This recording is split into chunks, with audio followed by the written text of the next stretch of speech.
Shalom saudaraku dikasih Tuhan, shalom puji Tuhan. Kita masuk di dalam episode yang ke-181, puji Tuhan. Nah saudaraku, sebelum saya menyampaikan episode 181, saya mengajak setiap Anda untuk bersama-sama kita pergi Holy Land ke tanah Israel, ke tanah perjanjian pada tanggal 8 Oktober sampai tanggal 19 Oktober tahun 2019 dengan biaya $2.300. Mari saudaraku, bersama dengan saya Pastor Rabius, daftarkan diri Anda, hubungi saya, tempat terbatas di 0812 621 55518. Sekali lagi, bersama-sama kita ke Holy Land tanggal 8 Oktober sampai 19 Oktober tahun 2019 dengan biaya $2.300. Anda bisa menghubungi saya di 0812 621 55518. Puji Tuhan. Mari kita buka kitab kita di dalam Injil Yohanes pasal yang ke-11. Ayat yang pertama sampai dengan ayat yang ke-26. Firman Tuhan berkata, ada seorang yang sedang sakit, namanya Lazarus. Ia tinggal di Betania, kampung Maria dan adiknya Marta. Maria ialah perempuan yang pernah meminyaki kaki Tuhan dengan minyak mur dan menyekanya dengan rambutnya. Dan Lazarus yang sakit itu adalah saudaranya. Kedua perempuan itu mengirim kabar kepada Yesus, Tuhan, dia yang engkau kasihi sakit. Ketika Yesus mendengar kabar itu, ia berkata, penyakit itu tidak akan membawa kematian, tetapi akan menyatakan kemuliaan Allah, sebab oleh penyakit itu anak Allah akan dimuliakan. Yesus memang mengasihi Marta dan kakaknya dan Lazarus. Namun setelah didengarnya bahwa Lazarus sakit, ia sengaja tinggal 2 hari lagi di tempat di mana ia berada. Tetapi sesudah itu ia berkata kepada murid-muridnya, mari kita kembali lagi ke Yudea. Murid-murid itu berkata kepadanya, Rabi, baru-baru ini orang-orang Yahudi mencoba melempar engkau. Masih maukah engkau kembali ke sana? Jawab Yesus, bukankah ada 12 jam dalam satu hari? Siapa yang berjalan pada siang hari, kakinya tidak terantuk karena ia melihat terang dunia ini. Nah saudaraku, saya loncat langsung saudaraku di dalam ayat yang ke-17. Dikatakan, maka kata Yesus tiba, didapatinya Lazarus setelah 4 hari berbaring di dalam kubur. Betania terletak dekat Yerusalem, kira-kira 2 mil jauhnya. Di situ banyak orang Yahudi telah datang kepada Marta dan Maria untuk menghibur mereka berhubung dengan kematian saudaranya. Ketika Marta mendengar bahwa Yesus datang, ia pergi mendapatkannya. Tetapi Maria tinggal di rumah. Maka kata Marta kepada Yesus, Tuhan, sekiranya engkau ada di sini, saudaraku pasti tidak mati. Tetapi sekarang pun aku tahu bahwa Allah akan memberikan kepadamu segala sesuatu yang kau minta kepadanya. Kata Yesus kepada Marta, saudaramu akan bangkit. Kata Marta kepadanya, aku tahu bahwa ia akan bangkit pada waktu orang-orang bangkit pada akhir zaman. Jawab Yesus, akulah kebangkitan dan hidup. Barang siapa percaya kepadaku, ia akan hidup walaupun ia sudah mati. Dan setiap orang yang hidup dan yang percaya kepadaku tidak akan mati selama-lamanya. Percayakah engkau akan hal ini? Saudaraku dikasihi Tuhan, cukup panjang ayat ini, tetapi ada beberapa hal kebenaran firman Tuhan yang kita dengar pada hari ini saudaraku. Dan kebenaran ini sangat memberkati kita semua. Yang pertama saudaraku, Yesus berkata, penyakit itu tidak akan membawa kematian, tetapi akan menyatakan kemuliaan Allah. Oleh sebab penyakit itu anak Allah akan dimuliakan. Nah, saudaraku dikasih Tuhan, dunia medis itu mengatakan, dari dunia versi WHO, Organisasi Kesehatan Dunia, itu dikatakan ada 10 penyakit di dunia yang mematikan saudaraku. Tetapi saya nggak mencatat semuanya. Salah satunya penyakit arteri koroner atau CAD yang biasa dikenal penyakit jantung. Karena pembuluh darah yang masuk ke darah ke jantung itu menjadi menyempit saudaraku. Ada juga penyakit stroke karena arteri yang memasuk darah ke otak tersumbat atau bocor. Bahkan ada lagi penyakit infeksi pernapasan bawah, lalu kemudian ada lagi penyakit paru-paru, ada penyakit kanker dan seterusnya. Dan ada 10 penyakit yang bisa mematikan saudaraku. Nah, perhatikan saudaraku dikasih Tuhan, mengapa penyakit itu ada di tengah-tengah kita saudaraku? Dengar, penyakit itu ada di tengah-tengah kita karena dosa saudaraku. Melalui penyakit semua manusia akan mengalami kematian jasmani saudaraku. Saya percaya Lazarus itu mati karena sakit. Penyakit itulah yang membuat Lazarus mati. Saudaraku, Semua manusia di dunia ini 100% mengalami kematian oleh karena sakit, saudaraku. Kalau seandainya ada orang yang kecelakaan, meninggal karena kecelakaan, itu juga bagian dari sakit, saudaraku. Karena sakit, luka yang sangat serius, sehingga dia meninggal karena tidak kuat menahan sakit. Nah, saudaraku, terlebih lagi bagi mereka yang belum percaya kepada Yesus, penyakit itu akan membawa kematian jasmani dan kematian roh, atau kematian yang kekal dalam api neraka. Dengar, saudaraku, Yesus berkata, penyakit itu tidak akan membawa kematian, saudaraku. Yang Yesus maksud adalah kematian yang kekal, saudaraku. Saya percaya banyak saudara kita yang meninggal dunia karena sakit, tetapi Yesus berkata, dan perkataan ini menjadi kekuatan bagi kita. Yesus berkata, oleh sebab penyakit itu anak Allah akan dimuliakan, saudaraku. Penyakit itu justru membawa kita, membawa saya dan saudara kepada kemuliaan, membawa kita kepada kesempurnaan, dan membawa kita untuk memperoleh tubuh kemuliaan. Haleluya.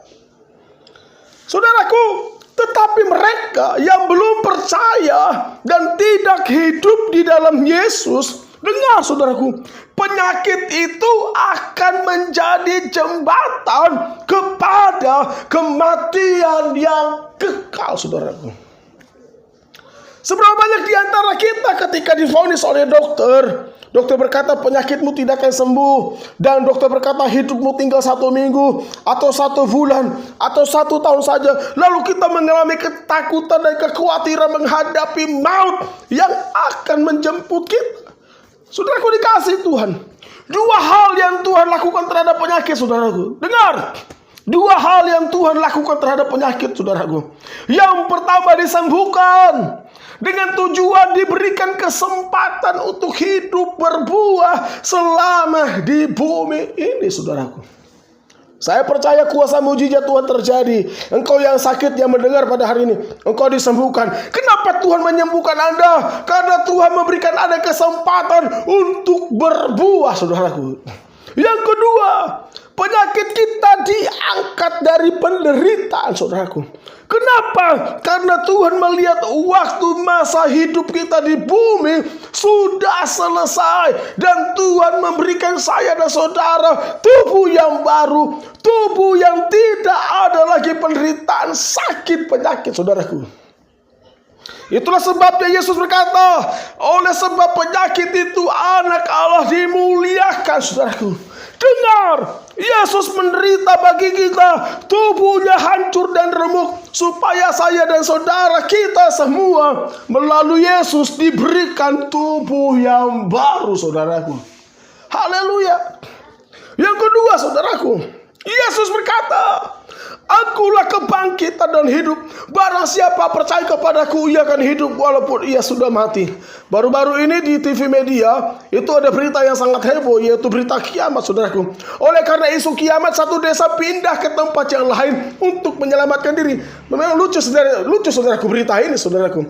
Nah, apa arti kiamat, saudaraku? Mungkin kita sudah tahu artinya. Itu artinya kesudahan dunia dengan diiringi kehancuran apa yang ada di bumi. Dan kiamat juga, saudaraku, artinya dalam kamus bahasa Indonesia itu orang yang telah meninggal dihidupkan kembali untuk diadili perbuatannya.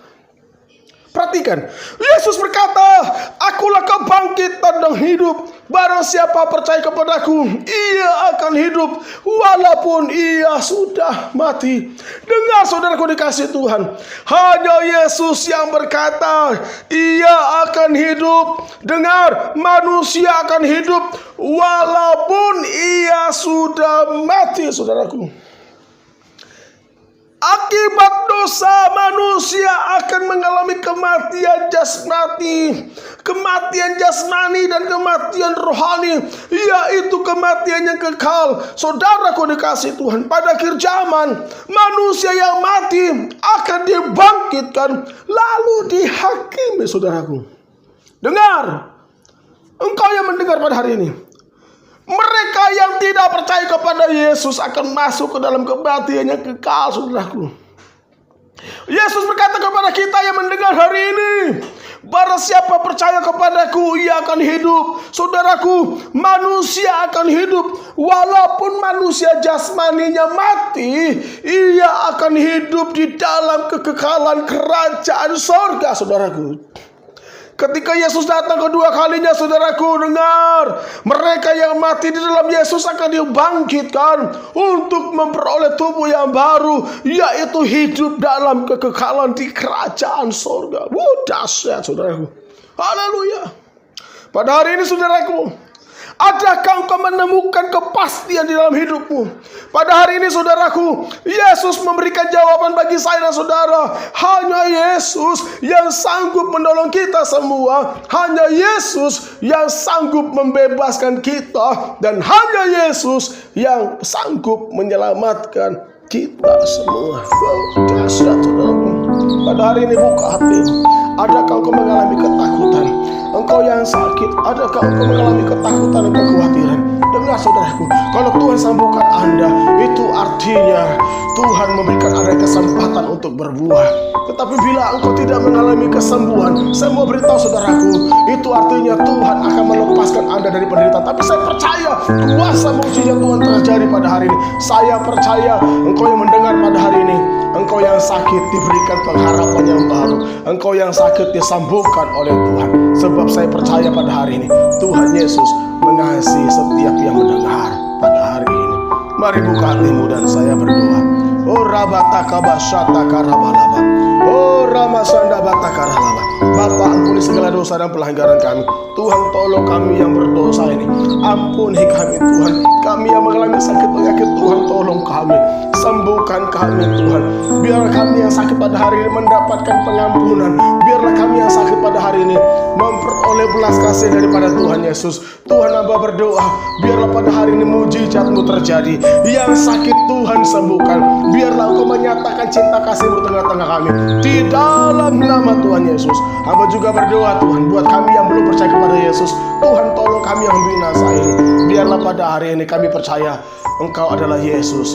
Engkau adalah kebangkitan dan hidup. Kami percaya, Tuhan, ketika kami percaya kepada Engkau. Hari ini juga kami percaya kepada Engkau.